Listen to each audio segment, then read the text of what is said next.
They be on the fight.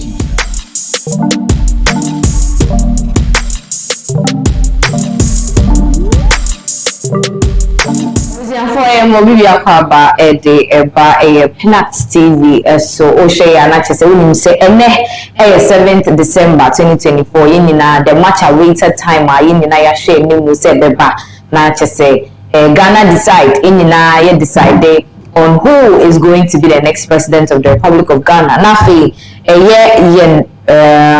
yen parliamentarians no so ye decide are we maintaining the house and also say ebi beko na ebi aba efufuro be film na efufuro so ayeden aba nti the decision decks and I will share a pinaxtv so you already say you must serve with all the juicy facts about a year and elections are so all across Ghana into every information updates be a wo pebiano unsa ebeka ewo eye channel we so in say anapa no so pepepe na eye easy ebi kwan say you to me Ashanti akwakoto ya ba now ye dey near a lot of polling stations and constituencies echi ama ye hu say abato no koso we say ye nyina ye pre bom paye se basabasa ye element me ho ase enkosi constituencies ahodo no emu but update ni ade a aba efu ye nuanoma wo mo mountain so no abusiafo na ekire say so far so good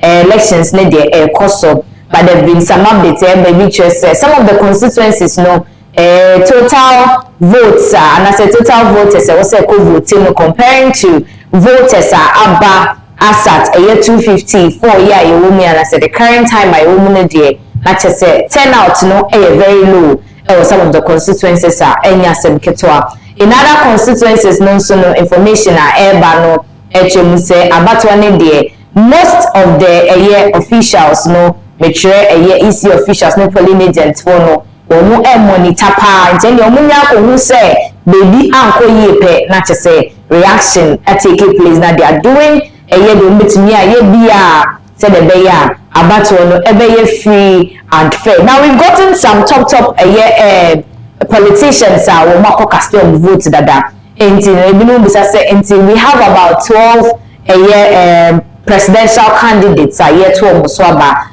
Out of the 12, we have some of them are me still vote. The flag bearer for the New Patriotic Party, Dr. Alhaji Muhammad Bawumi, Wakopimu Walewale, Akwako Voti Ama, the parliamentary candidate, or one decided any day, you say, Obevuti Ama, the parliamentary candidate, or the constituency. I think so, Yakobele Bamboya, Yankasa, former president, I was signed the flag bearer for the National Democratic Congress, John Dramani Mahama, also Akwako cast in the vote. Now, now talking about the spouse of these two people, Mami Samira Baumia, the second lady of the Republic, also cast in the vote, Kama, and I think so, the former first lady of the Republic, Mami Lodina Mahama, Waneneba, Ralph Mahama, Omo Akwako cast in the vote, Kama. Ye can't see a year cheddar or no and a year flag bearer edema the new force or no so akako casting a vote ama sebe she said the name Konedia na chese most of them no eyo mafemu dsɛ omo ebekwa koto aban afei the president of the land adudi adushobo adugai also ono so akwakoto na ba na oto abawie no so de nsɛm bi atodwa wotwe mu sɛ abato na akoyie pa unya feedback say across the whole country no it has been fair and smooth bibia ekoso wano after so no I'm saying some MPs and some of the incumbents like Eslousu, Akwakotonaba. We've seen somebody like Haruna Idrisu, also Akwakotonaba. So all these top people, no, Makoto or Moaba, and I think so the vice presidential candidates and as I can say the running mates, the two major political parties, flag bearer,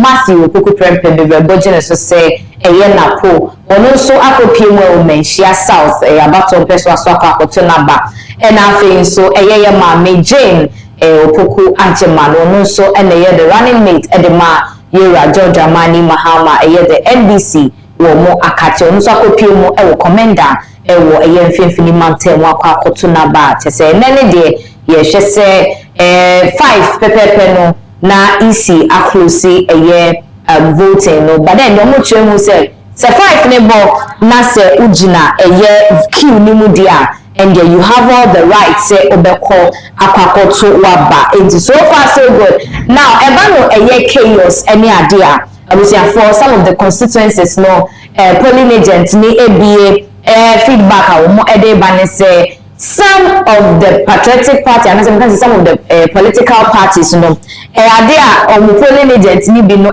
try so hard to make elections no and to compare some of the constituencies there not just say SMP na AC wo now breaking news the kind son no say okopie mu Yampala constituency dia etuo ato honom amanipa baako aka na ye hwe say yebema mo update amamu full details about the koba ya enunti no ade ye bo mpayetia say sa election we no sebe obia enkoka na so unfortunately Yampala de chiremu say etuo ato amanipa baako sebe ne ho akọ edwemu a enye ensemketwa ntina se wo hwe de we ade ne kwani bia we are only praying and hoping say basabasa ye emma na afen so no na okopie mu ye Madina constituency de beto oja no etwemu se ensuo anenkenso ya hadwene wo ho ne nsuo eto a enye asemketwa na so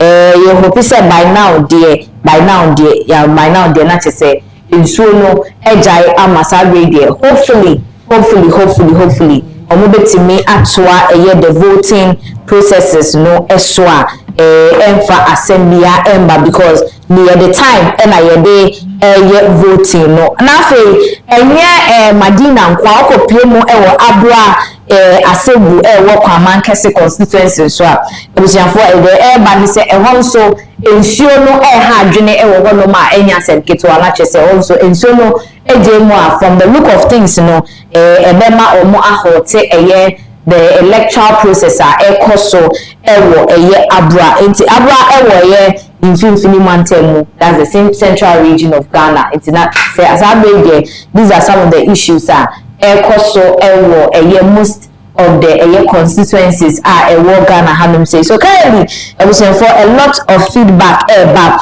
After so information from some of the constituencies nature say baby womo ebe kwakoto abane ebi wo a womo be kon na chese wo se womo esesa no intesa na akose disruption enya senketwa so ya ka ho asemi so okopie mu odomi abra ai wo obonu roda eno so saa nsuo na eto ama me no kase de isi apake ne niema ade asem krodi isi apake ne niema na se abato ni ebi se ebeto aso se yento aso but for the time being dear their airbano and say some of the constituencies no there is so no distracted more after na me watch studios hanum say na dey say the year can no decision decks there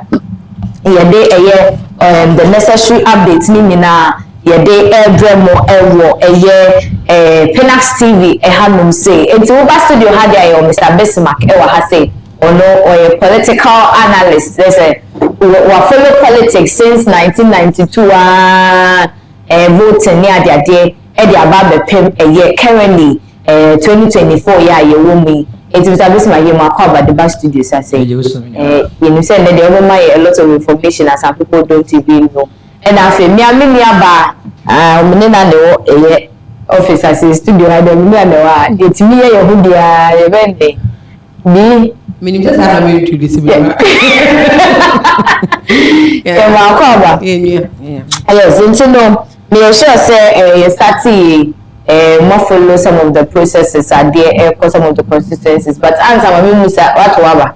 Oh, me obey say you know me a my papa. Is it? Yeah, can hear you ma. Me your my papa. Me I say the na chire ma twene na eba sa o kasa wetimi competency de kasa exactly utimi ka to papa so abra onto aba I say you say o saka pama no mu na ka wa sakura mpo anke okay omo mi do but se bo kutia osubiara no nzia pacho boy abandia na abo 3-2 enti wo hwe wabra bom na hese ne mako na wo hwe ne papa mu ne bonu mu ne lukra die ni na tro die mu na sto na wo adi ka de betre fie de na kam yakọ se ye kasa ye na ye bompa ye Ghana be kokọ ye besi baby ye Ghana fa de tuma pefra Ghana be ko nanim Ghana be ko nachi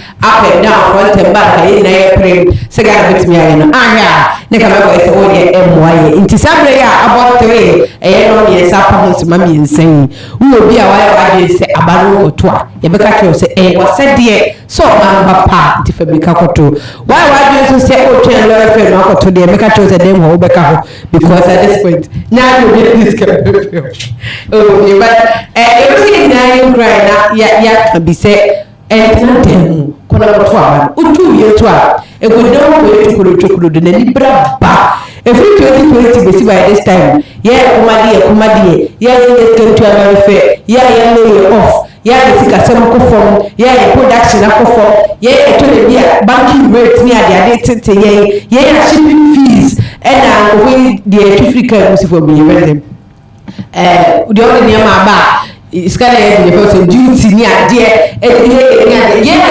tie bere ni ya o ye ni ho ena ye so a bia ko ya ma ye tumi ato civic Honda Lexus ni ade ni so ye o sho obra bomu a no ato aba minim so bia ka to se upia wonte ya ato aba pa awapa no wa obra bomu de ekoso aha internet say wo hye de no a se ne bi kan ni pa cho bo mo de so ato because no that block ye be close abatro no ye close abatro no timi antubia na sebe pediasa e kam ya se ye ma de ka ko de da so anka odi ye no over transfer free mu no o ya ma ya sat ye pato mi adoka eso na o to abano ama be bia o to bia no make sure say for peace to reign se wakasa so obenya hoto o widiem if you say what the widiem ko siesi pan ya ye beburu wesi pan na che se ukodi a bi no ani ya aha na ma kire wo polling station hono menti wo kwa ate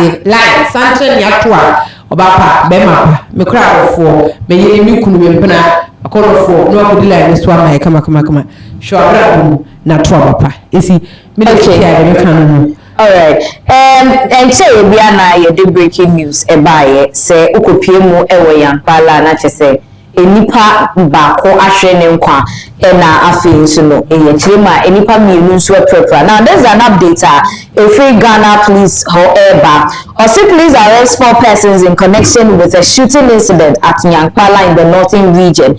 So the Ghana Police Service has this afternoon arrested 4 persons, namely Majid Issa Fodi, Isaj Kamara, Yakubu Simaila and Alhaj Bashir Mohammed in connection with the shooting incident at Nyankpala in the northern region, which led to the death of 1 person and the injury of another. The injured victim is currently receiving medical care, while the body of the deceased is taken to the morgue for preservation and autopsy. The suspects are currently in custody and assisting the police with investigation. This is a very sad one. Not your bompa senka. BBC AC, but unfortunately, Akwakoba, Mamenko, Mr. Bismarck. Mr. Bismarck, you preach peace. Okotoa Beria Kufie, and Gonkobache, dear Okotoa Bakufie. Now, we are experiencing something that we were praying and hoping, say, it shouldn't happen, and it is happening. Then I'll be confessing incident with. Well, I think on this particular election, tempers are very high. The Nipa Brainy and then they will have the sitting government and also the opposition party will be and I've been so bad. Anyways, the truth must be said. So I believe citizens, and I was my why smile. You first thing ask yourself, Nipa or smile, no in a bush anyway, okay. That is the first thing must come to your mind because at the end of the day, back on the baby, and when it happens, probably you solve it yourself. The so they cry, but But so Brazil we say it's very unfortunate thing. Yeah. What I say for somebody's word, be pretty to me or be the support like a Kentino. You go to the extent of losing your life, which is very unfortunate. This things happened in 2020, and here I cassette here I said this particular year the Kayempese who this year but as currently just 3 p.m. Now I start here like this, and there are information tipping up. The shooting is happening. Understand in your man. We just pray, say the security, we put measures in place. Some of these things, could do a pointer, another life may be lost because we cannot be losing people that want to rule them. And if you cannot allow them to share their opinion and select who they want. Now say by force Takashi, you put to scare because shootings may scare those who want to come and boot. Now see gunshot he might go out to a man. So we cannot scare people, putting fear in others and they will not come. I believe that the security should have their game and around the territories of the police stations. If you are conducting a search, it's very necessary. And I put that allowed to come to that territory, they should make sure that all things are in place. I said here, at the end of the day, they should be there because with this kind of starting, everyone will see how kind. And now a lot of things is happening. And you know this is here. We say any pretty good news to the West world. Yeah. Okay. Now, EC before the elections, or the Batuja say we have a year 18,000. Yes, we have about 18,770. 18,774,159 valid voters. Our mobile toaba a few women say, woman a year her coin. Say womo ebeba betoaba no. Now yin name say following from 1992 about the 2024 no usually enye obiane kotoaba no. Sure. Yes, we'll have some people enya dia womo mbeko. Obi wane obeka say voters side dia some will be sick. Ebibewu any adobe okra ne yo okoye ni Ghana ke de ne ya otimi wu ni voters side don fendu fie kwa no wawu. So we know say this a year 18 million and above ya wo mu ekin de eden ya enyo mu nyina na beto aba. Now out of this 18 million we have about 131,478 you presume so mato abadada because these are special voters mono omato mo abadada. Now your share number now we are looking at 50 plus 1 as the person who is going to win presidential. Now looking at the number of voters, number of valid voters, what's omoto abana. Not just we are predicting about 7 million.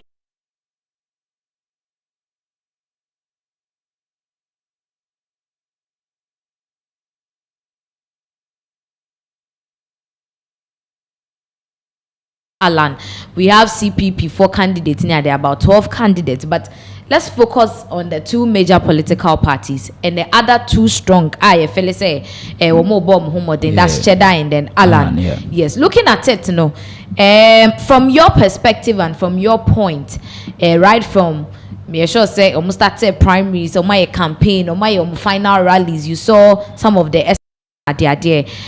Who is taking charge of this 7 million votes? What I was saying is this election a very, very competitive kakra, and then Nipa will be winning, though will not be that huge margin because I feel in Ankasa the strongholds of the both political parties and the string regions, they are going to be some very, very abnormalities, and most of them will be shocked because how an affairs elections will come basically, and this will talk of the northern region and Volta region. MPP talks about the Ashanti region and then eastern region. Okay. So you have the other Rex 6, I say I came into 16 to become what a decisive as a swing wins are. They vote based upon the current happenings. Okay. But when you look at this year, now here on campaigns ni hawa ni ome kona. It seems Obia and said that you're comfortable on his stronghold because there are certain surprises based upon some candidates via Omabe. With the talk of Alan and also Cheddar, one background in Ashanti and also in the Volta region. And both parties, the 2 main political parties, MPP and the NDC, having their candidate from northern region. Ama that saying said northern region, so yes, some stronghold for the NDC, some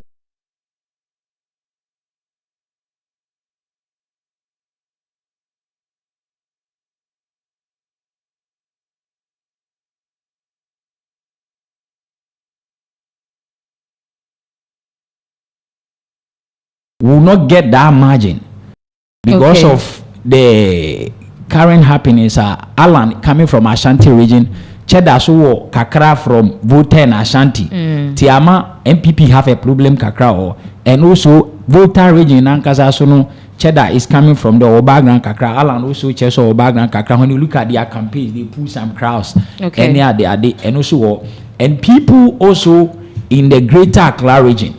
And mostly when they zoom for you are likely to get a nod, you know.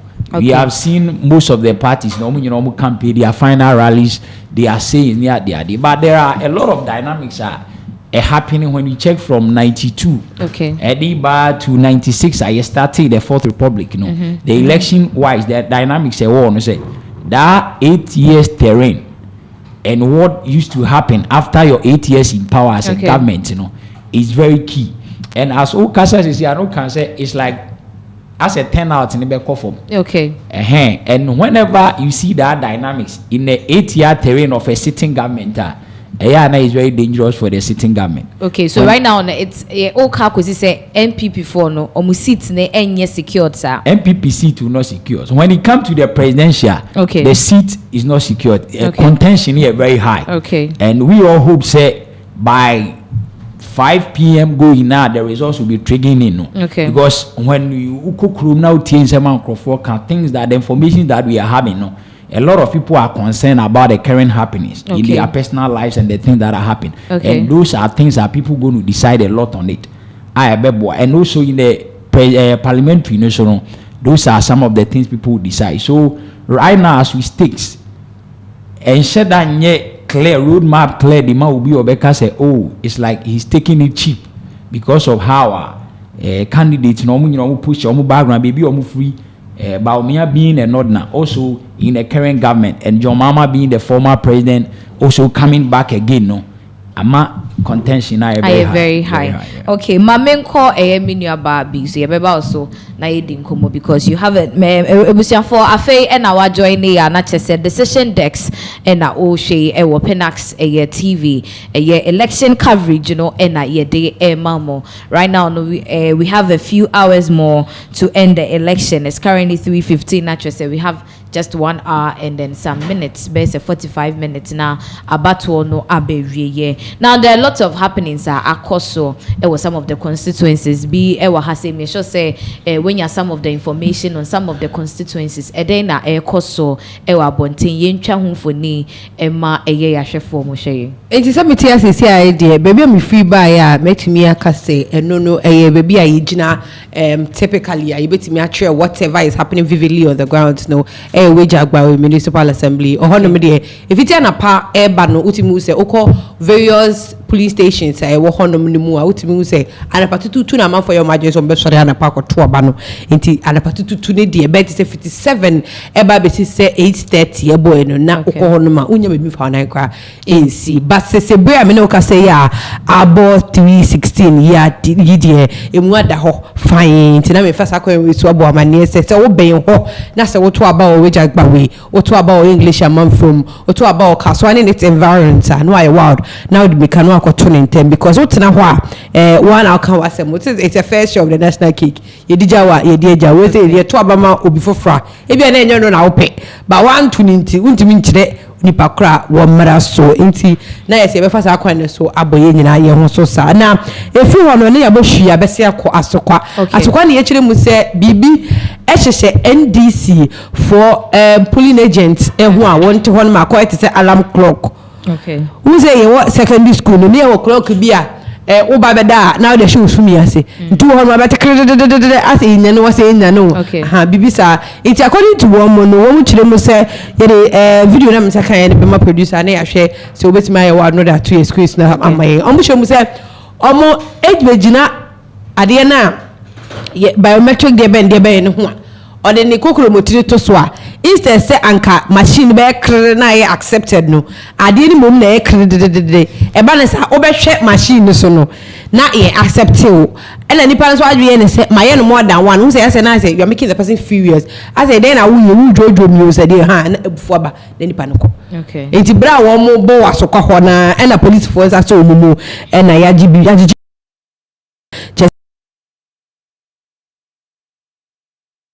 bi so say bibi say ebu akwan so ya say enye bi you black mienu enti ye kyerem say wo wasokwa na woto aba wo ha enema bi wo ha no ma waso ada wo say woto ma MPP say woto ma NDC say woto ma gum say woto ma movement for change say woto ma cheda ye nyina ye ba ma ye ni so ada ho say ne be ya free and fair election aye hwani mu kwan say 2024 ye betimi anya na de obewi ni no ye nyina ye be free akọ mi ye kra mo hu say we de wo wi ni ne french no wo ye Ghana ni wo yo mamba pa no ma wadwen akoso ezi ye be hwi ni abese akọ Volta region. Okay. Volta region to be precise no ye kire mu sem constituency ba ko a eben yes Volta. Okay. But mayor me hona ma hwese me sabe ka di no ya because e dey anya dey metimi abo it mayor me hona ma hwese me sabe ka ye kire mu se NDC fo a e was sa polling station corona yazwa enipa mako ekekeko 15 no womo asesa 7 pedia ye nuanum togofo e na ababegum tie ne obetima ogbegbe na chese okita eyi paper onu akata ye ready se wo babeto aba obehwehwe so yie no na ayete se ID card aya print wohu ase ensheda nya ID card but a from afar we for say ID card yazwa wo nyina itu ye obi na se okoto aba ewo togo how do I say Volta region ho ba bia na mo ni so ada ho frenchim amaye kakra eno ena ye nsema etwaguo ye nua be masa me gemfi so de nsem bia betudwa ewo onu ankasam ni page so wo chire mi say ya chi asumesi bia asumesi ni ya chi no wa tom print papers bia show ni botum ena wako jina ba lost box no but fofi am twata ni odware abam enti no tom printing no voti ma amanyuko ben ovoti ma MPP nze MPP for no ena ze omonye obi no tom print papers no o de kwesem ena che se ensa ayeden aso ni mu azwa na wode akoto but esi me ntwa no me pese me fa eyi so na me hu no simple kakra edema because e kamera ko it is a papers as am yemfi e ba ya wode betu dwa no amafo bi kire mu se na ada na won be say omode to MPP so because o sha ballot paper na onu etwa beto onu ni page na wode be kasa asem no ballot paper no so no Muhammad number 7 sir. Well, I think say when it comes to elections, nyama way there to SCC pa, me kai say behind the scenes na me ka asembia chair Mr. Bismarck say say amanyuko bi polling agent o say fiti anopa ye yes and o chire mu say we there ekoso da enye na enye nokre yes because people can say all lot of things to defame a particular party then you will be a pre the oberi no yes na we win entina che say sa enete ma me take some comment and free ahwe for na ye ntoa enkomotwetwe no so we free eye Asare Kofi o say Mr. Alan all the way Richard Pepra or say cheddar all the way #number 12 Muhammad Ali on also say #number 12 Precious Yeboa on also say #number 12 na chesa akwa say ene de your followers no and say your viewers are wo share ye no akwa ye cheddar number 12 nko ai etino ye kanisa ye kan kosi cheddar so mama nko ye Mr. Bismarck. Which miracle and I say osha cheddar betimi police some kind of nyama bia na ye hu bi da because I say we are underestimating the capabilities of this guy. It's not say be I underestimating but the truth must be told. Okay. Obe born in home modern. Okay. But into me leading into the presidency. Because of how he started, when he started, and the input or they are shame into the campaign. No. What I say, one descending much into the most constituencies, how to interact with the people. In some kaya, send you also money sink it down deep to the youth because you are coming as a youth and you need to get the youth along. Send you beya obi nya omo no ma dey. Oma follow to obeton wasem dey amom. Obebon home modern basically in regions are Ofri, Ashanti and also the Volta and other swing regions because some also have buy into his ideas and in the say his maybe but like I said there will not be any surprise or be born in home modern kakra but there will not be any magic assuming into the presidential office. That one we need to let the people know that. But he would get some of the voters to vote for him and no definitely what a friend is saying in Susanso Nebenya on this major political parties? I would say one thing is that he has said a message.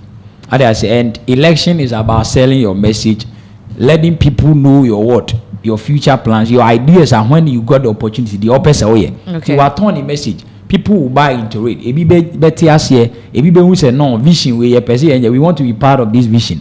He has a family, he has a friends, all will come to play. For people voting for him will not be a surprise. And secondly, there are people who are fed up with NDC MPP, and MPP okay. that they want to try a different thing. What I say, okay. That one also, mean to men this, mean to men PP. What should I do? Let me try this guy and let's see. Say be or no say better than Ebeboa. But like I said, no, the root for now, but he's not that stronger to put any surprise be a better that have been to consent to the NDC and MPP in this current election. Okay, so Cheddar and Alan. Say Nebeka ne say John Dramani Mahama and Dr. Muhammadu Bawumia are competitors. Yeah. Now you share Cheddar and Alana. I said they are fighting for the third position. Into no one ever. For that one, I would say I'll be much more surprised if Cheddar outplay Alan. Because of Alan's capacity and how long he has been in the politics and the Ashanti role. And Nyoma Kakrana from Kufuor time now he has been in a lot of political position was survey any Nyoma Kakra. If Cheddar outplay Alan in that position, say be a third or whatever it takes, any position I did for I may hope say Alan need to what? It was ultimately Cheddar because of the political background, the long time in politics and almost current campaigns. We have watched some of them and you could see that in Pennyforka BBC are growing better than if you are yeah. Though it's not all that people crowd a baby follow campaign in a to amount, but it speaks some volume to what is expected of you that way. So I believe say Alan Cheddar no.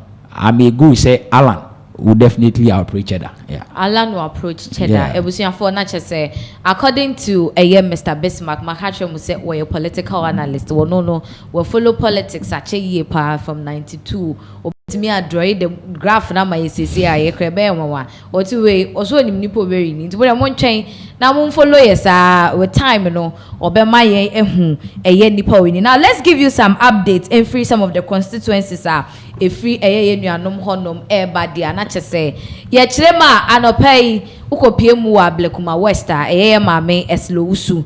It was for and by and set track because see honoma not to say ya shed your new a woman or track name more fet drink womb a new woman any yet them say sorted sorted your love near beef near the idea that is a Chlema. Ma'am, yes, Lusu, and according to report, not track any Diana Woba Bechi, no Ediama voters, no, but it's track driver Nankasano.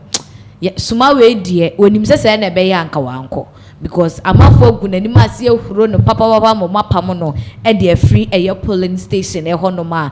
Ma'am, yes, Lusu, so about Montina Betrim say, Adrianeno, and Yano Crempo safe in the hall. But there bound so Chimuse, what Trema. Na a year Adrianeno another lady about out abetrum say na a party agents for no edia na enye voters no wo mo aduane a sebe ye de kwakoma wo mo afen so no ukopie mu ewo one of the northern regions ebusia etremu say one of the EC officials no just obi ayere ne ho oba beto aba no oba na se wote paper ne ma na no wate ba omia tie free so won se ba omia da number 1 paper no so se so tin wote sa no wate ba omia wate ne ti no nti kwa wanka ukoto ama MPP ana ukoto ama ba omia obekona ba omia ti ne so yes wate ate almost 15 ballot papers and answer aso ni mu Ghana police for ba confirm say ya de abrante no wo nsa aso ni mu a emra ebeteki due course wo sa abrante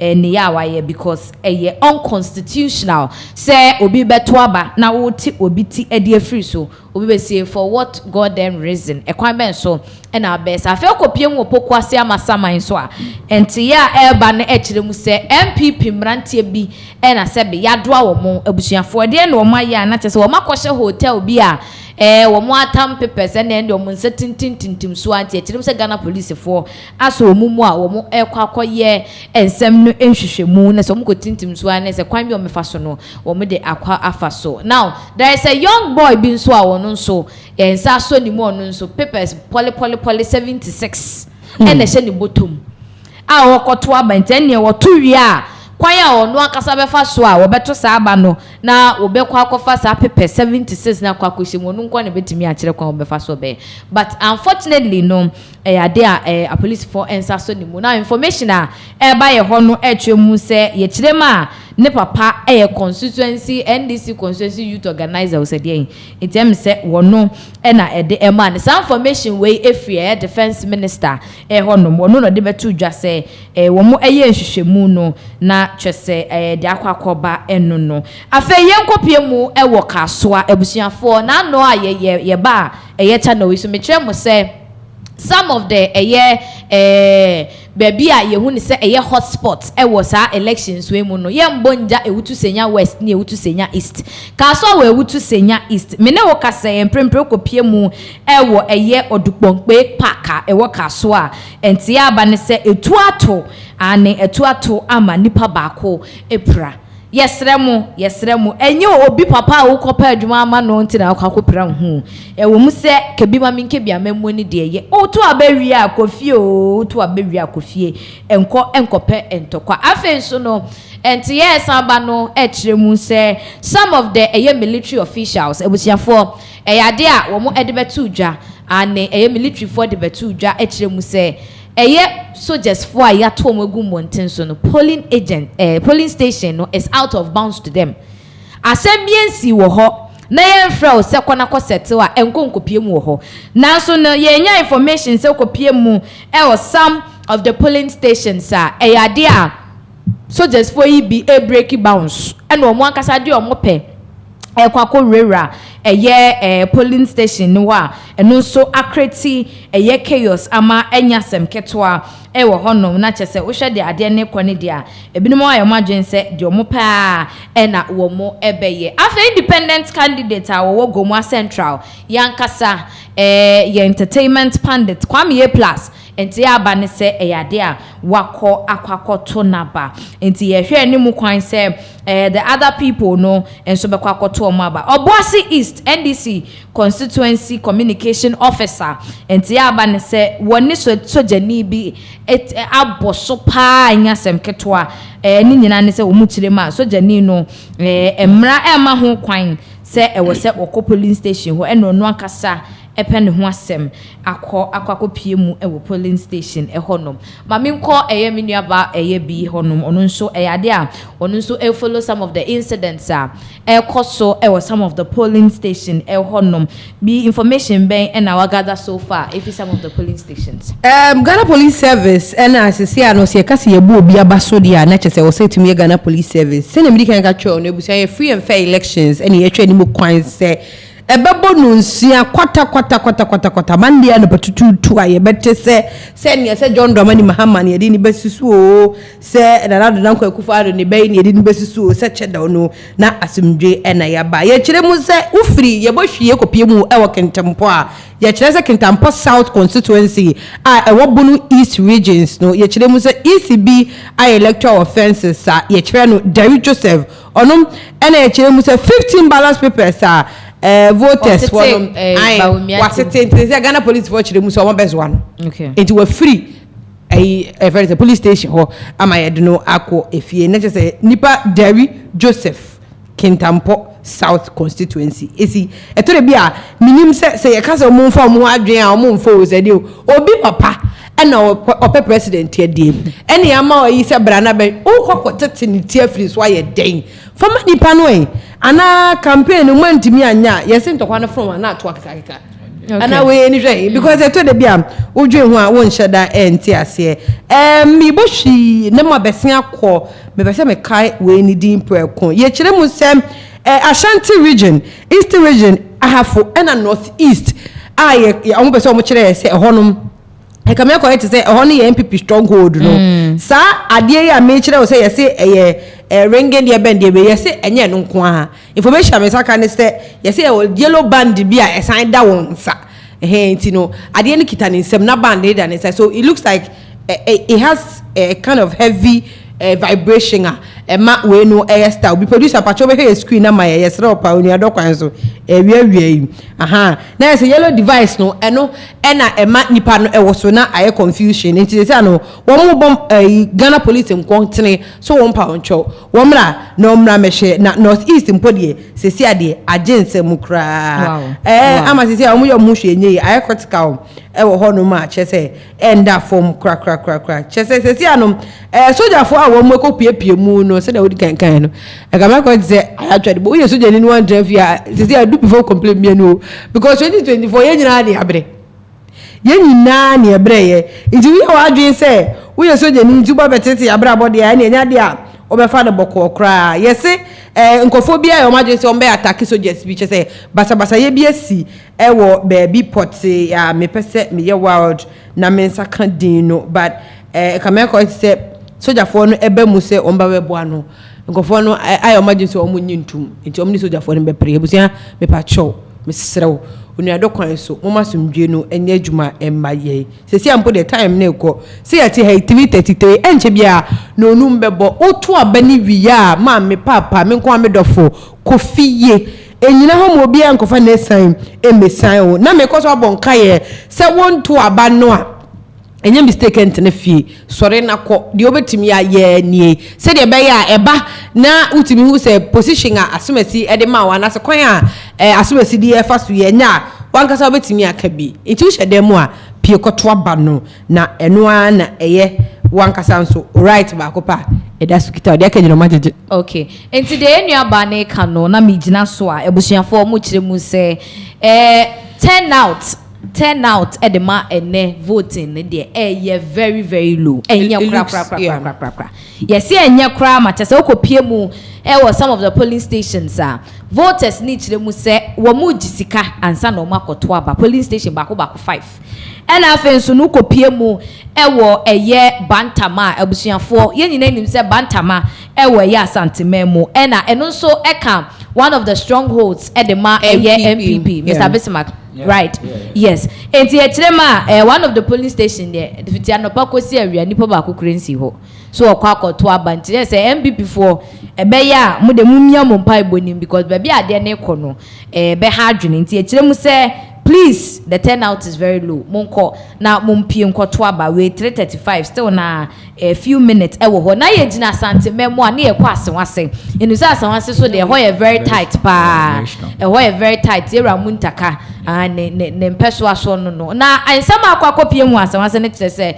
parliamentary candidate awo ho no ye nyina nim se wo ye parliamentary candidate wo ye presidential candidate unya kokodru eye polling station wa na ye ma preferential treatment na say wo de wo ye special wo ba ya kill bi anim ye de wo ballot paper ma wa do nsa ye den akotim so na chese wakoto aba ye kire mu se NPP parliamentary candidate no o se wo no de emo obi ama ne preferential treatment wo pese o mo obi ye hu se o ye patriotic citizen chese ye nyina ne nsuo hwe ya ye nyina nsuo hwe ye nyina na ewia boye so nti obejoin ni queue no NDC form no mutiko se ekum mo to mo nte ase adenti e na papa yi e kwa kogina queue ni so nkoto aba but the ni ka e wo ho ne se eye ni opponent muntaka aba be kasa e wo nsasem mu hu o kire mu se he has no issues set ne other opponent ne person ogina queue ni mu a eno no yo no ane nan eno no adi ko ginam anti no wakasa ma brew aba adwebrew aba na se wo mu ye dede kunkure se wo nte ase no ni nyina eto ntwa because some of the information na ye gather no some of the chaos and misunderstanding even me I don't understand obi eni ni nua be ma agbo atwede de ntia obi ompeso mo kire omo papa baby onkoto abanfa party a wonkoto man no by force anyways let me mami ntwa so let me chip into it what me can say yes say yasoa togophobia babeto aba no confirmation aba ne say ye kire mu say nipa duonum over 50 people na say aduonum no kra na kamia ko say ebi kra so san so gu akira besi sabre no yen san kan omo ya chi omo e wo K2 South eno e Volta region ho baby ni ya kire mu say Imani and Kwasi Pratt ya kire mu say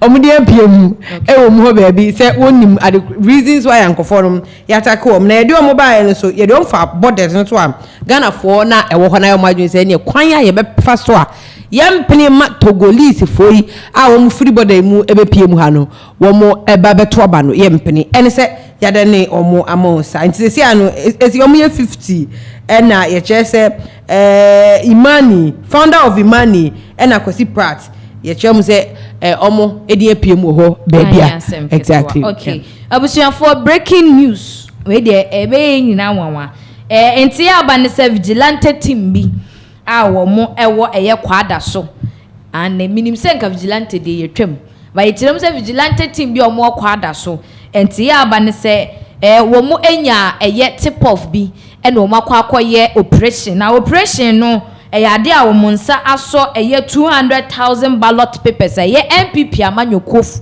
wo mudi akosie efie bi e wo kwada so SDA hospital nchen honom a sebe wo mokoye ho operation enti no yera yamen yamen wono ensa ekuo no na wo azoa wo mo ate so timu se self contained pa na enkofoi ede we no akwakotomu a enya sem ketwa na chese baabi aduro ne de MPP for hu se wo ma anya ward be ye omo pa because turnout ni low and na udi kan ka se turnout ni low a na chese not good for the sitting government. Okay enti abusuan for na chese se na turnout ni low no ma me nko Mr. Bismarck so maka so ndo political analyst wo be ma ye nchirimu sese a the way say ebetimi akoba se this turnout here, I see low here. It's across almost everywhere in Ghana, with the exception of Accra. And I say almost yen shedanya side because Accra the stroke phone in a delay more moko twaba. Say Hana ho chere ni wa you. Stroke phone no eni na ekwa akotwaba. Now ebetimi akoba se ebewia ebe kan no. Na che say obi kura 50 no kura obi enya. Because of the low turnout. For sure. Per happenings are basisi no, and I think that most Ghanaians should after 4 p.m. for no. Okay. From 4 p.m. people rush into the queue a lot, and they are quite a man for a demand this can sound or mark or two abano. Nina how they are sure from the beginning to be so expected. Say what is it since my betty and your area nowhere in your be an why the way you nothing. Say no 9 day and honey honk or two. So currently no. The turnout in there, I think it's not good. Senior you say in such an election when tempers are high near there, then the people will come out in their numbers. But to me so conclude because time shed that enquiry and say obey 2 hours ahead of us. Ghanaians mostly appear last minute at there. 1 hour 20 minutes. This election, as for runoff, the many. Okay. Say be a runoff. There will not be a runoff. There will not be a runoff. We'll go away with it. Wow. Wow. Let's take some comments now into our conversation. So we every a year a create Lucy or say hashtag number 12. Mr. Chedabe police surprise will chrome how Israelites Nyame or no so say hashtag number 12 Mother Earth or say the new force hashtag number 12 vote.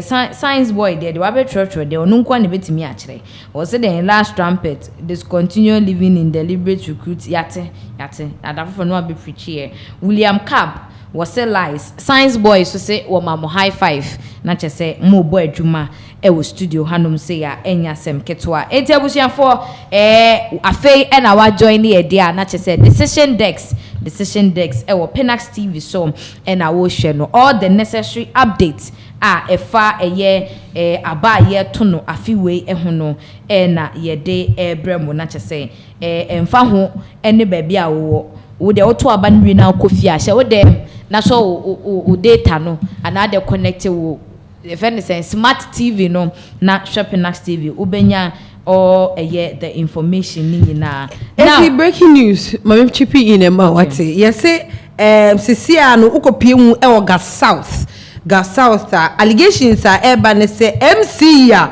or Gas South no oni nsem tweni bi dia boma petampe pam ewo Peter Mpiem we kire mu se sem tweni ni kopie kona bia wo hu se ballot papers ya tamprinted da abo dompem ewo ho a che se eye hotel ena won abo ntwanku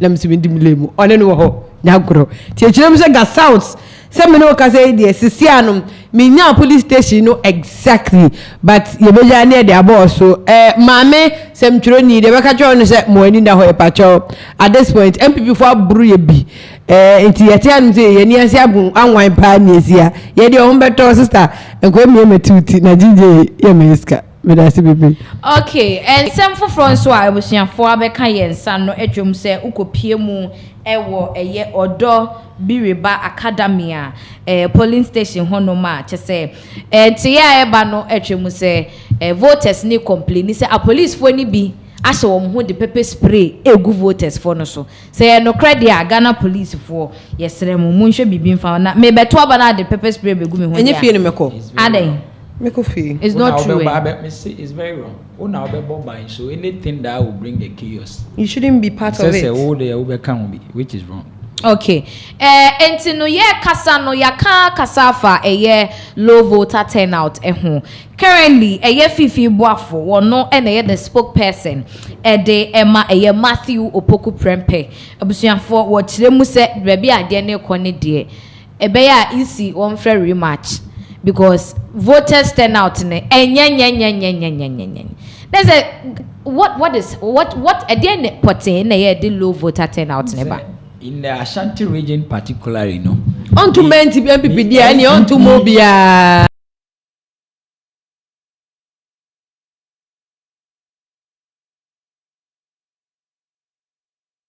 munya 30 this year the pattern say yenkoto automatically about 20 now say wama opposition party in advantage. Okay. And you see the Ashanti region that they have been always say you're almost strong. They have always disrespect them in terms of omubenya akunyani we are how they relate with them, how almost share woman so they belittle them. Say Ashanti region they omomu hiahwe ye nya ko ma omuska na ye ko ye ba ko mienu pa ombeto abamai. Could you believe say in 3 days to election when you go to the KJT phase 2 now omuja to na afi na contractors do it is not a void won we any oma bi say o manipa ne hu say asa ubu ye sa bibia na ye de o de bia ye na mbebu ye kwase so if these things are happening now I'm not surprised because right from early this year people begin to sense that things after election no enipa ehunu nyansa omo jimi ya che so they cannot take us for granted for long. So if Ashanti region Punia assuming where is not your strong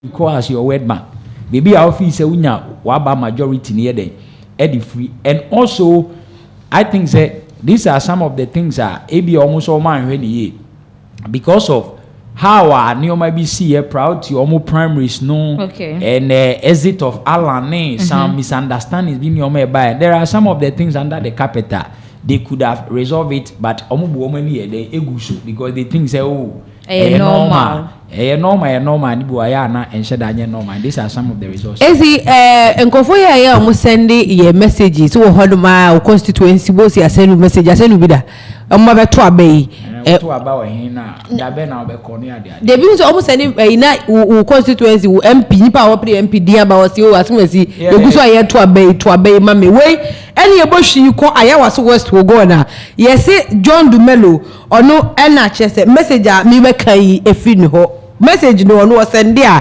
instead say maybe there am eba me phone so na eba asemesi vote for me there so that I can continue the work I'm doing and I say I can start from you know atro ni din ahase no atro wudi e bia there business what I say na say yezu no atro yezu it is possible so no atro it is possible where they say John Dumelo a message to the producer no that to screen so am I some widows are husband killers. Do you want the wicked widow, my leader, to be your MP? Vote wisely, John Dumelo. The more I sure say, I'm not sure it's from John Dumelo. No. And then on your money by any partner, a message in the corner, a screenshot and all this, and they say this is what he has gotten from John Dumelo, and a message in the title John Dumelo, and yes, he vote wisely. Too that in some of these things people sit down and create their own things, begin to manipulate, but I believe say and your money be baby any break time. Yeah. So you shouldn't be sending people things like this. Obama or Nam. John Dumelo. I'm not sure. This kind of message, oh no. Don't mean yourself. Ain't mean possible. Okay. Ebusia for me about was one. Ever since minini ya media abatu echi ekroba akwa na constituency bakwa ye bo na me edini me dedede o masum ye odododio constituency is true. It's true. Ma mo update every odododio because omudi nkra mbemo anka menti ase yeso kopie mu odododio dia na chese MPP supporters any NDC supporters omudi akensi eni ama chese abatu no ya ma break enti ne enje ye bese resume and ninyina na ekosi se omu kirema MPP for ne se NDC for aye say NDC for no so se MPP de blame game nko a na eni omudi abo ani na eni nya asem kotoa we so we mu a we 1:1 we fa ba ko a na we afa ba ko utimi bo ne yem kra na ne yem ye ne ya enti say no abato no amapos omo betoa so echire afa so ukopie mu ewo eye paga. Yes, Paga English and Arabic polling station. Where the parliamentary candidates nankasa and omukom uria famingozia na ni po be win no. No more de meko. Ye chirem so omkodru ye no. And ye chirem say because of fairness any asumdwenti no ebe ya mo honye ha na mo ntomo aba no na mo nkofie. Omumu na omatiko se ekum omuso omonte ase adenti ne we ma we ni pressure se we ntontem no nko aden na we so ema nti wo hwe video na abusiafo producer ye busy kakra ma mo worry very soon ye the videos ni nyina ebe to screen so e dia ma nti ne we mo we hye ne kon a no won ye pato mo kro monte ye srega na police for enti ne ye de mo call the various police station nti ye se mo say mo nhwe na adwebrel Embra. Where are Alex Amankwa? Was say I'm watching live from Italy. Vote for number 12. Alex, that's the say we share. Alex ubagana betuma yanke ni beje ho pa ba wa mai Boateng Eric or say hashtag number 8 na che say John Dramani Mahama no afa na mehu Mahama fan ba ko e comment section mu Patrick Abaya Tay or say cheddar cheddar uji wudin wo your comment section ni mu pa where Michael Arthur Kojo or say what you are saying nonsense on TV station. But we have to vote and watch the ballot box. But you say we should go, miss. This is nonsense. Yeah, well, what to a berry? What now? One ecofa ballot box a journey by this. Obi yeni Peter. Yeah, two abani real ballot box. So into the what to no coffee 5 bo near close ballot near bekanya. Obetimi a communita e de ama o party enkonko konto kwa. O de oka chamza meka nkwasasem. Ka chamza meka ukoni e de ade bo trima. Embefre obusuafo momu metres ka bia. Michael so ate. Aha. Ete obusuafo said the midi kan e kan decision decks e na o share ewo eye pinaxtv. Obetimi e de comment aba e bia wote se bibi nso koso a obetimi ama ya so ate ewo comment section ni emu. Afa yenkoni enkopie mu ewo twefo ati mokwa. Inti ya aba ne say parliamentary candidate mienu ene presidential candidate 5 de nti a wo moto aba ne mo ne say omu sika and they say vote buying a ye ka ho asem no e yade a egusu a ekoso afei right honorable speaker of parliament ye Alban so Bagbin abusuafo wakwakọ pie mu e wo dome kwabenya Calvary Presby wakwakọ to naba nti say me no ka say de ye yankasa yen speaker of parliament wako kama akwakọ to naba bibia ekoso yie afei kopie mu ewo eye adwura sechidomase a enti aba ne se MPP ni NDC for supporters no masandi aboani na enti mo no moko amomra na very happy so and say it's meant to happen every election be enti mi nya hwemfa ho ana I believe say this kind of things in here and your man leaders ni na insight followers ni mo ye and when you have to me here, it's about if there has not been any abnormalities in the police stations, I believe say we know the Emma. Okay. But to me so see no this is the work of the security police for na one. You might be say the entwin money escalate because obi two na mo bi na hwe na obi ntene ho ase because say any brother and yamaya tie ho ase afarinya amaya tie ho ase elections are won at the police station. Ti say wo ye bibi at the police station na nipa no ntene ho ase a definitely a better resulting to chaos. Okay. And the police for must be aware of these things and how I will be conducting or behavior be a MY. They should put an end to it. And because the air banner say, "Sir, a dress that you do masi into your banner say counting machine. I had the back counter abano. Aquaco DNDC agent bibutum." Counting machine. Election no we use counting machine. And I mean nimbe bi omoko fa sa counting machine the free buy. Just say elections one stories need baby. Most of them are fabricated in a sense. The elections we are kind of one. Team counting machine they free in the buy. And I say easy for a laptop no the year human na can. And the HM say easy sa machine no e dey free NDC agent no. Okay. If almost here we ebe kom kra so na enye counting machine. Ebe a machine be ebe serve different purpose kra omokro mu nim. Because any abiri ni ntino. $dollars and am go kind pounds. Ebe no magijiska o. Ana ebe eska na omo che no. Ana ede kan. Okay, into my chibi way in yes says okopi mu obole bambo ya ye nyina enim say sesia no yankasa ya former president John Dramani Mahama wakoto aba no yes John Dramani Mahama ewura abutu ni mu no ne ba fa yode de mika di akiri watwefo nkotwa enti omu kire mu se wabirichi rules no enti so mayende omu nto aba ne ma no oh mo pesa we nye case bi amanfo twada amanfo etwada. Yeah, producer by one on there too. Now, Oshe video no kakra. I'm describing chiro kakra. I say, okoto ye. Obi post na if I read that sure send papa ento abano Emma baumia. Send bear. Enkuba se me abanta kwano. Utim say as naive as she is no, but go try papa picture wo voti.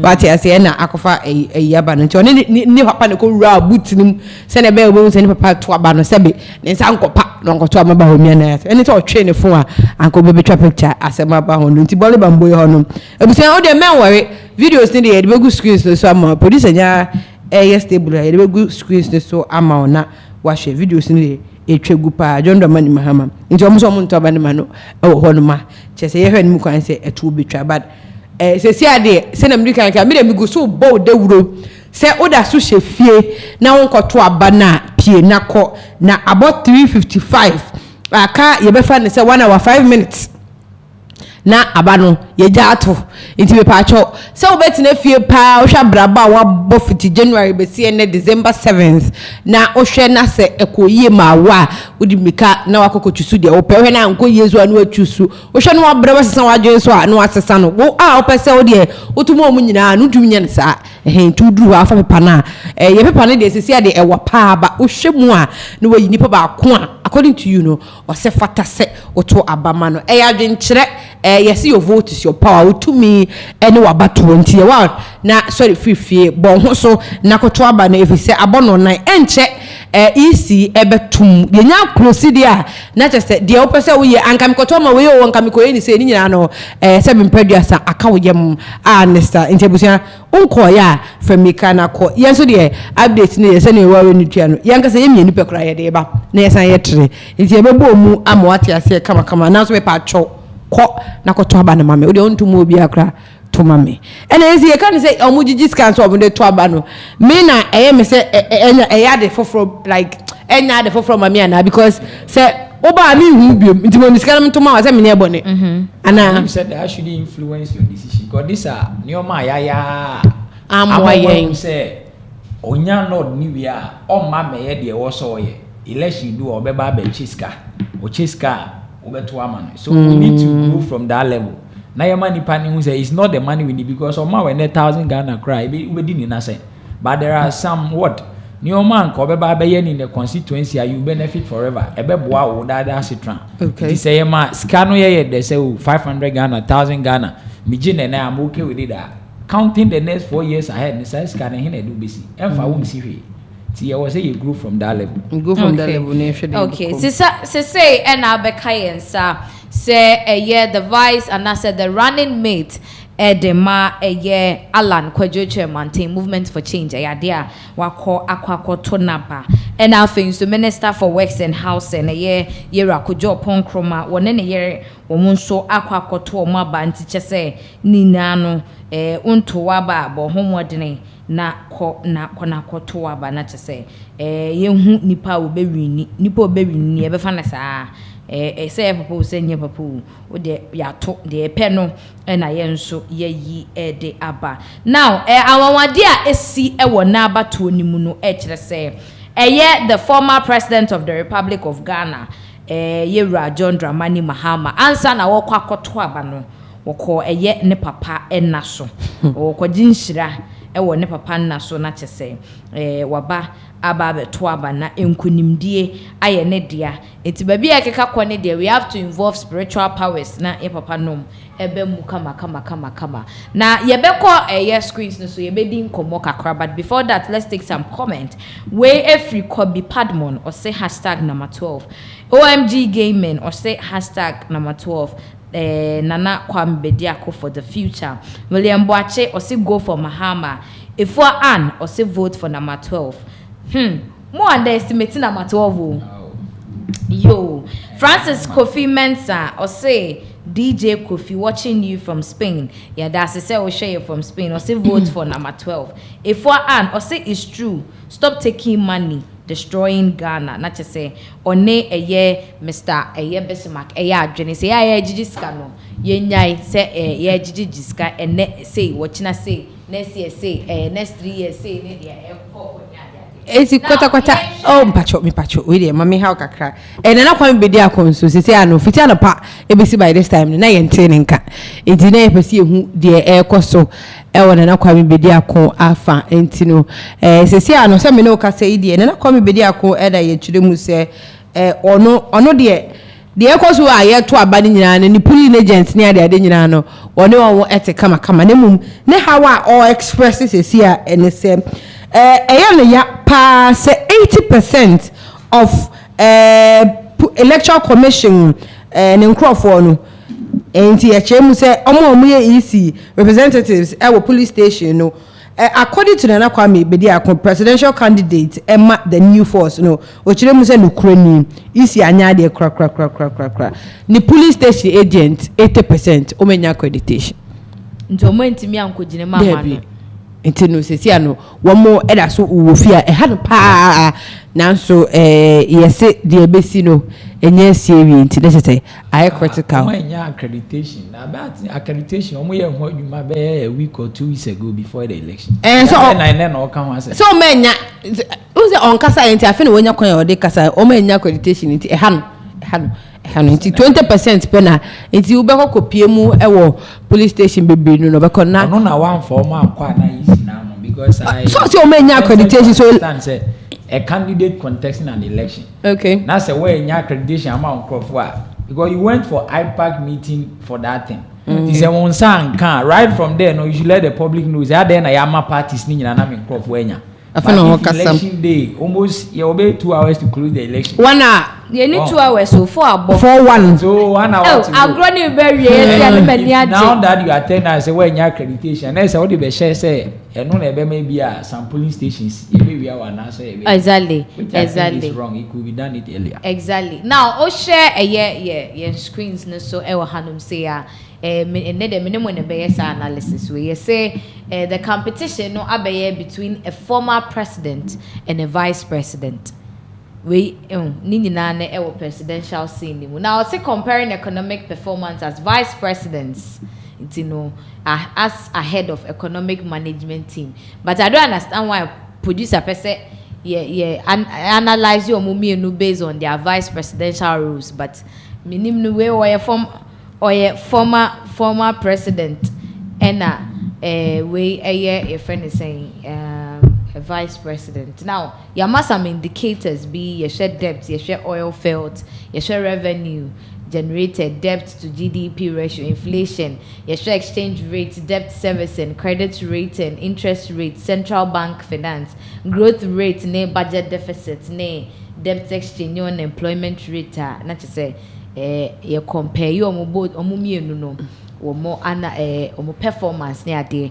My starting free Mr. Bismarck. So you share debt now, not to say mama pension na Ghana yedeka and yes any neka, but near the 35.1 billion Ghana cedis. And that say about me pension as a vice president yedeka 600 billion. It's not to say acquire 1:1 back where you back. Asema okay, me pese me say no. On what basis are we comparing them? We are comparing them. Flag bearership. Vice presidents. Okay. Roles are more player. Say proud to Omumi, you know, a candidate now.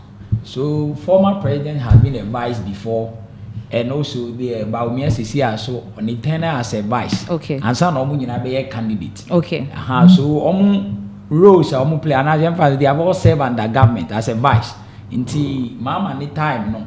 These were how the indicators is as when he was a vice. And every vice was head of their economic management team. And Baumiasu currently need now. That is how it looks like. So I think that is the comparison. We are doing right now. Yeah. All right, okay. Until no effects being and a bit to me have a because I don't know, do Ghanaians vote based on things like this? And I say omonomo to abana. Say we are a party, we are say. Do you think Ghanaians are going to focus on things like this to vote this year? A lot, because there are many dynamics in the election. Yeah, or the cultural base, I say nipa no. Yeah, we meet to move for no different. And we have people who also vote basically on the current happenings and how they are shifting the systems, basically in the business sector. How are Nioma tax, Nioma Bama, Nioma Bokosro, business, growth of business, collapse, duty, a lot of things, a important there. So these things come to play basically on the business food. And a lot of Ghanaians right now has engaged into business. Importing, exporting. A lot of businesses because so the so these are some of the things that a play to, especially to the business and business women in this country right now. Let's say from 2016 before Akufo-Addo would ascend the throne, no, we had $10,000. You only need 40,000 Ghana cedis. Okay. But right now, if you need $10,000, you are talking about almost 150 to 170,000. So almost more than 200% increment. To be a business personnel, I know he have $40,000, and also he have 10,000. Then time we have 40,000 Ghana cedis. But then he has to get almost 170,000, more than 3 times what he's supposed to get before. So anyone will think about these ththings. Okay. What I say, obi a all your business, or your importing, no kofani or mabani tax, I demand on near the day utia, nay increase, they all look at these figures. And to be back, I say, oh, and ye, but it's affect your daily activities. Sahanioma, we are a can with screen, so be teacher on TSA, but Sika or J, and no more the year, run to all the sectors, and it come in accumulation of send ye my that's it. A be rather the transport sector, a be rather the health sector, everything come to play. I believe the majority, the emphasis about 50% of the voters look into these indications. Okay. And there are people who are culture, media, and the swing people, or no head Obai obey not the atoto the previous. Okay. And also and almost I heard the indicators now. Affected because when you are the these things accumulate to what comes into you and what went out from you. Okay. And no, I was for and chair breaking news abeka insa and a beto ja say a year a wood to singer east obia koku to honum. Ghana police for ababekasa omo de abrante no and infonia babe to abrante no kotu to no. Na NTA Eba no say police on manhunt for suspect Mujahid Suraj alias Mims. Yetremu say the Ghana Police Service is on a manhunt for suspect Mujahid Suraj alias Mims, who allegedly shot and injured one person in the leg in the Wutusenya East constituency in the central region. The suspect absconded from the scene, leaving behind his vehicle, which is currently at the police station. Police intelligence-led operation is underway to get the suspect arrested to face the full rigor of the law, and we want to assure the public that we will surely get him. International say yechirema abranti a wokotutuo no wotutuo ni wie ya na pabam odwane no ojane car ediesi honoma sabre the Ghana police for echiremu say wo mo eye nhwehwemu dendenden a wo mo ede ehwehwe abranti ne esan say etuo no boy no odi abo bi nemu. And if you look at how the video is now, because of YouTube policies near the identity no, it will be very hard say you betimi this picture no ato screens no, so because very enyan pa we said the 9 year na it's very sad say me kwakoto ababa no akwakofa sa 9 we dia befia. What is wrong with the youth of today? Just a day nkra na tete ya is it, it's frustrating. I don't understand. Koto abana kofi nso wonte ase me ko kan ye obi nte ase. Anyways yen kopie mu ewo ladade kutopon yechiremu say there's been a discovery of a hidden stuffed ballot box with printed ballot papers. Correct. At a Susanna Lodge, allegedly waiting to be swapped. Enti na wasi yapon wa ni fat ballot box no. Okay. Si say o bi no ba ko fa ballot paper. Ye wie no. Ye beka say onim definitely. Na so matu aguma na ye ma. There are a lot of collation center say ba no election na. Ye wie polling station na. Ye constituency collation center. Yeah. It's often say ebi aladade kotopon. Omo obeye 17 police station. Ye no kind police station area ni atam. Ye dey call the main constituency police station ebi no wala boni senior high. Ni eni akohia wo ho. Eti ene ye dey call ani dey akoma wo mu. Ye ho ne ye besan kan ni biem. Police station B total vote cast say they are say say we are kekani nyina bom ye ya san so ballot boxes no every constituency collation center e dey call regionals. It's a copy of region it be a greater Accra ye nyina ye regional headquarters be a Reg hospital ni e dey copy mu ho ye kodru ho wi a ye kan ye san dey call the national collation center into e be travel sa no dey be swap ni aswap.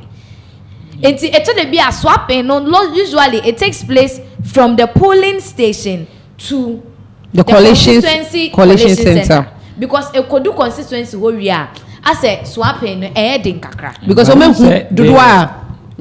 police station very yes. Because ye kan abani wo who we are obi a chro ni figure on the pin sheet is initial record. You have signed or so sign it. Yes. It is that figure no enu na ekọ.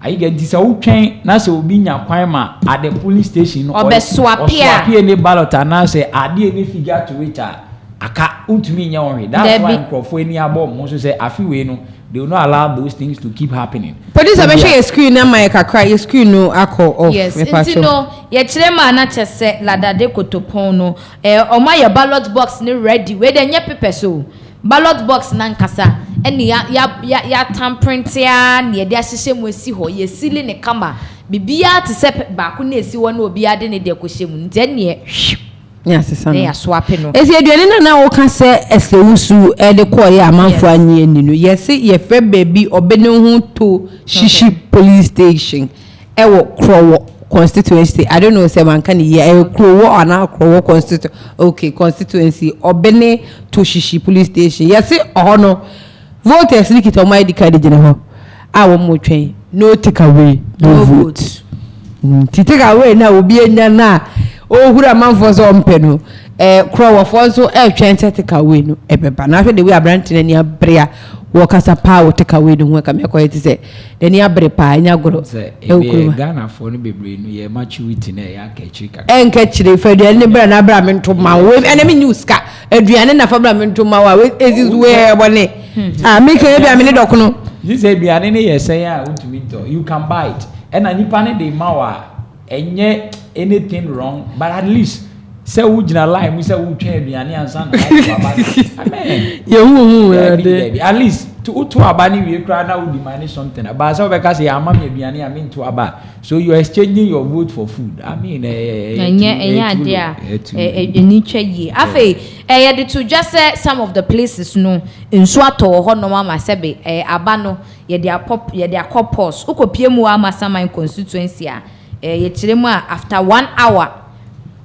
no afi na nsuo no ate ama isi esan ehhehye ne niema wo mo ekwa akoto enti ebisa say isi be postpone sa time na mayenga na say obe the 1 hour ne be ka ho time ni mu it don't say so far as people are in the queue echem say queue na heavy enti until say nkofo ne beto awie no ontimi because they are already in the queue and as at now no so there is still time so obi betimi akojo ni queue it's about 5 na nipa 4 billion in the queue ni mind they has to go say 4 billion no wo mo eto aba no ansa na omo akọ now honorable me feeling pa Yera Sam George and Sam George or jaba betudwa wato na ba wie na emom Sam George obi a LGBTQ++ dey won no timu se na ni je ho pa ntenti ogina say President Mahama will know peace until he signs anti-LGBTQ bill. It say ono de wa confirm kra maye say Mahama be wini na emom say Mahama wini a wo so obo ne homodin say LGBTQ no wo be den wo be sign na aba be ye law na ye nsoso omuso wokrom hanum say now onipa ba ko a maka ne ho asema say na asem tete me ma me slow the amount for your mama and tete me well me Mr. Bismarck so me sure say we follow mami fit in the timer obeye parliamentary candidate Edema Ablekuma West for obeye communications minister near there. Did this woman do something wrong? Because mami prior to elections wokoye campaign omuhuro na pamo no manibufu yi wone no constituency for ni bi yi nsema no ne ade ene yeso akoche aduane ne anye enu so ho aba asem bebre say yensa kan videos ne ade a amanfo twabo mami den do you think say mami she did something wrong ama onya this kind of because nkadan so man de ehoye kama ehokra de omukwan ni nyina yaye where did she go wrong? It's not about say bia why bibia na onye but say when you assume the officer sometimes what chances be a making and ye be a ya we no ya na ma na ye den enipa no so tana se dwen say is it because of say bia de bia ye to ma na na say eti na oyɛ sana and we have seen eslausu ye mami ni nsem keka bi ni how are sometimes or responding to issues in a very disrespect and arrogant manner. What I say and about when you are dealing with people who at a particular point you may need them to give you a power. You need to learn how to talk to them, how to communicate with them. You have become what a woman, are you an MP, you have assumed an office also as a minister, you have a lot of responsibilities. What I say and going to Ablekuma, as you said, Sabri, you know, Dansuma is not about Dansuma alone, but when you enter into the constituency now, there are a lot of abnormalities or honoma. He need to resolve them, which of course one pen and near them I'm fine here. And when people talk, sir, honestly, feel there is one person likely to say, "Utu say how when you talk, they also talk. Because they believe say they also have the right to speak. And what you must know, they say, "Oh, now we are leader. You have assumed the office to serve the people. So if they complain about something and you think say, oh, the omo can create the manner where you respond, who say, oh, okay, you are indeed concerned about the omo can, but also they attempt the ebe you omanwa." Which of course I believe say on one or digging the grave, and I will not be surprised if he loses that seat. If you lose that seat, I mean, chippy in a so by Simon now on your stone boy any traffic picture that may bon kaya se femnika bushim na pimu ewa White Star International School and a police station. Some no can say about 416 stone boy jina water naba. Yeah. Not just say omunye pie ye twense chata wali be pie ni hu se nyina mama pa ye to abana na aye kama pa inti White Star ho ne de chire hu se ano ye bra stone boy jina mu a den on so auto naba inti ubehwi ko ho a obenya no enini etwa picture kama ye twen omo maka na asem bia besimtima mbisa efi odo okuta Ghana citizen because me pese me inti police bet me am I reply ni hu de eko na momo ame so Ghana citizen ani e ma de citizen onye citizen say bia obi ho ma o wa hakwa inti no me bisa keke na say celebrities no afi de hu stone boy ye hwe ni mu kan so mo maka nyina ebe ko because ye nyina na ye bre enwa no abusuafo na chese ye kan kosi se decision decks ena when you so awo share ewo eye pinaxtv so ne say update ahodo efa eye abato no eho ena ye de ebro say no aka almost a few minutes na ye de agro no akwa kuguni ya start say ye mamo eye numbers ahodo ana say vote cast ahodo a free eye the various eye constituencies nyina mamu so far no nti ye ba ne se turnout ne de enhyeda enye eyisa esi ade ba ko nso a ewo ho no mu a ekame ko se na enhyeda na me enhyeda nya valid evidence ewo ho na ye kire mu se ewo yanka se ka so akwan malam ka so akwan yi so a kire mu se eko central region no ana pay na a police for echeche cars bia ye kire mu se wo ma hyeda transfer mu vote every hanoma comma a particular MP who say as a nipa net incline obobra won clan na so we ni vote akoto ever say bia central region mankesima na bibia bra nipa no on free mankesima en free ho ba bia no se me no ka say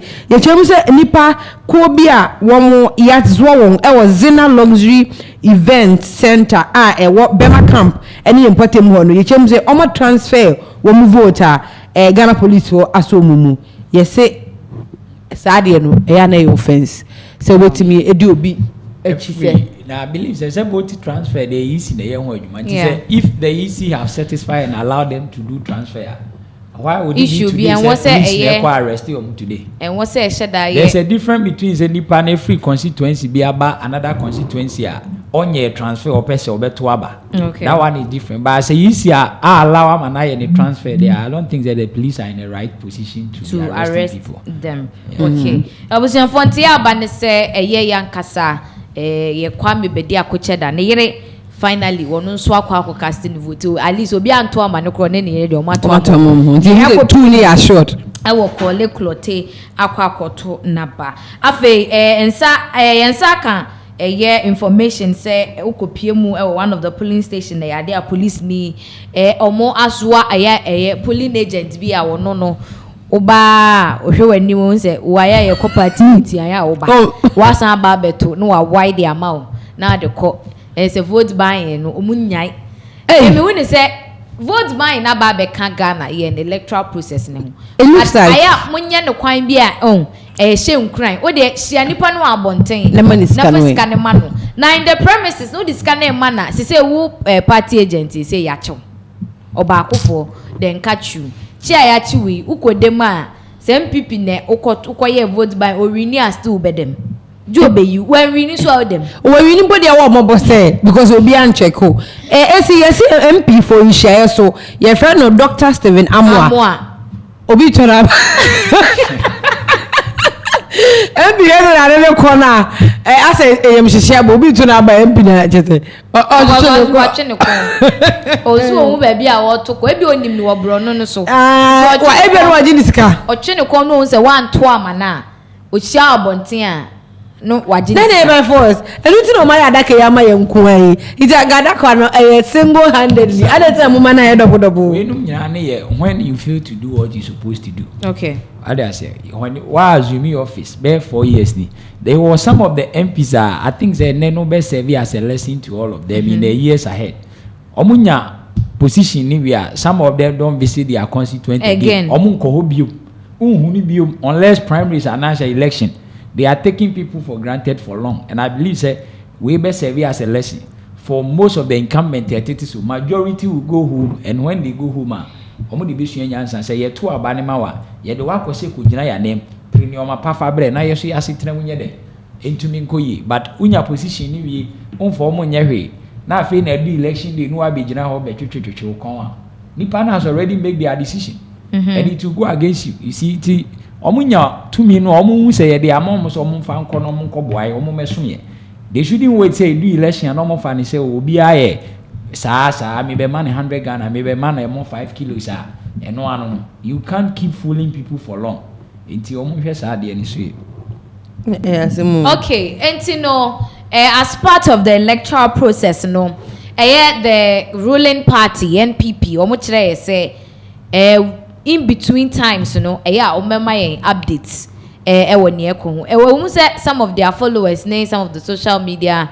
in-laws ni chem say we nyina obewe a na ataye sa dewi but wo mo communicator ba kwa won wabon homodin aboa wo mo pamera kwa aboaje o say NDC for try say wo mo eberege election no person mo manipulate election te say o ma sha ase de ensem hyehyehye o mo kon ase mo nim ho hwe kra nearly tata wo mo oh enya asem ketwa. No, I was asking a question, say, I didn't see any people are so much into a slow so motet. It's in Pacho Mami Chippy in Sicilia, I can't say a trace celebrities in the BP. It's my main now, so my jacking so abba. You see, or twabo la dade kutupon. I la dade kutupon. Or the needy ababa too much. I say, in Tebusia, me Pacho, my from announcement to JC announcement to hear me 423. Who feel now to ya, Konakoto. Okay. No, eslowusu abrantie bia wo wa brochire wababe ono a oni Ghana happy but wababe chire mu amayedenti a or say vote against eslowusu. Okay. Even though she's losing, still go and vote her out today. She invested 2 million. Hey. 2,392,500 Ghana cedis in 5G that never existed. And also that. And actually say, omu naroni nyina e de akọ the ministerial side no. Enti omu chire mu say mami omo ne homode ne kra enti na omu nto aba no emfa entia no. Abusia for decision decks and ugusu a uhwe ye mama updates afekra na 5 ebebo afe na 424 agro ne ba beso ewo channel hanum say ye ko commercial break ye ba ye beto aso e de amawo.